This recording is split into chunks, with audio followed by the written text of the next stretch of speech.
مجھے تو سمجھ نہیں آتی غیرت کدھر چلی گئی، دینی غیرت کہاں چلی گئی۔ ہم پتہ نہیں زندہ ہیں، ہمارا زندہ رہنا جرم ہے اگر ہم ان کی مدد نہیں کر سکتے۔ ایسی کوئی بے حس اور بے غیرت قوم بھی کبھی ہوئی ہوگی؟ ہم نے تاریخ میں بے غیرتی کی بڑی داستانیں سنی ہیں۔ اللہ تعالیٰ قرآن میں فرماتا ہے وَمَا لَكُمْ لَا تُقَاتِلُونَ فِي سَبِيلِ اللَّهِ، اب تمہیں کیا موت پڑ گئی ہے، اب کیوں نہیں لڑتے تم اللہ کے راستے میں؟ وَالْمُسْتَضْعَفِينَ مِنَ الرِّجَالِ وَالنِّسَاءِ وَالْوِلْدَانِ الَّذِينَ يَقُولُونَ رَبَّنَا أَخْرِجْنَا مِنْ هَذِهِ الْقَرْيَةِ الظَّالِمِ أَهْلُهَا۔ پوری دنیا پر ظلم کی داستانیں ساری دنیا دیکھ رہی ہے۔ مسجد اقصیٰ کو آگ لگا دی گئی ہے، ہماری بچیوں کو، بہنوں کو، بیٹیوں کو وہ اپنے گھٹنے کے نیچے لے کے بیٹھے ہوئے ہیں، تصویریں سوشل میڈیا پر شیئر ہو رہی ہیں، بچے چھوٹے چھوٹے قتل کیے جا رہے ہیں، کسی کو غیرت نہیں آ رہی۔ مجھے تو یوں لگتا ہے یہ ہماری نمازیں، ہمارے سجدے کیسے قبول ہوں گے؟ ہم جو مجرم ہیں جو آرام سے بیٹھے رہیں، کیا کریں؟ بے بسی کی انتہا ہے۔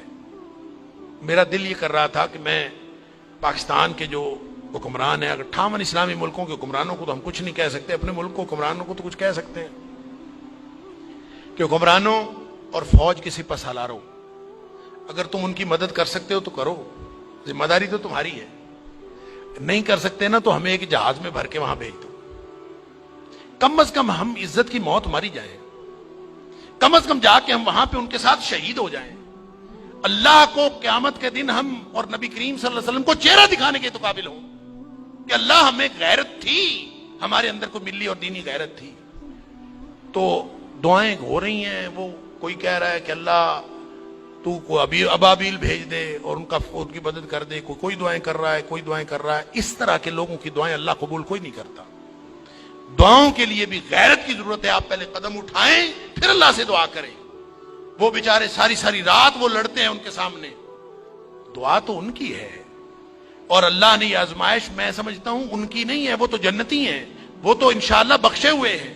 آزمائش یہ باقی ساری دنیا کی ہے، ہم ان کی وجہ سے مجرم بن رہے ہیں، اللہ تعالیٰ معاف فرمائے۔ تو یہ جب قاری صاحب پڑھ رہے تھے تو مجھے خیال آ رہا تھا کہ اللہ ان بیچاروں کے پاس طاقت نہیں ہے، وہ پتھر اکٹھے کر کے بیٹھے ہیں، توپوں بندوقوں کا مقابلہ پتھروں سے کیسے ہوگا؟ یا اللہ تو ابابیل بھیج دے، اور تو جس نے ابرہہ کو اور اس کے لشکر کو تباہ و برباد کر دیا تھا، اللہ اس دور جدید کے ابرہہ کو جو ہماری مسجد اقصیٰ کو تباہ کرنے کے لیے آیا ہے اور پوری ملت اسلامیہ دہشت گرد پھر مسلمانوں کو کہا جا، بدبخت پوری دنیا میں بدترین دہشت گردی کرتے ہیں اور پھر بات کرتے ہیں مسلمانوں کی دہشت گردی کرتے ہیں۔ میں تو سمجھتا ہوں پورے 58 اسلامی ملکوں کو اعلان جنگ کر دینا چاہیے، لڑتے لڑتے مر جانا چاہیے، اس زندگی سے وہ موت بہتر ہے۔ ہم نے کیا کیا ہوا ہے؟ کیسی زندگی، کیسا دین، کیا کلمہ پڑا ہوا ہے ہم نے، کیسی قرآن کی باتیں، کیا قرآن کے دروس۔ ہم یہاں سکون سے بیٹھے ہیں، پنکھے چل رہے ہیں، موج میلہ پانی پینے کو مل رہا ہے، نماز آرام سے پڑھ رہے ہیں، سجدے آرام سے کر رہے ہیں، وہاں ہماری بہنیں بیٹیاں لٹ رہی ہیں۔ کہاں گئی غیرت ہماری؟ انا للہ و انا الیہ راجعون۔ مجھے تو یوں لگتا ہے کہ شاید یہ ہمارے آرام سکون سے کیے ہوئے سجدے بھی کہیں جرم نہ بن جائیں۔ اللہ تعالی ہم سب کو معاف فرمائے۔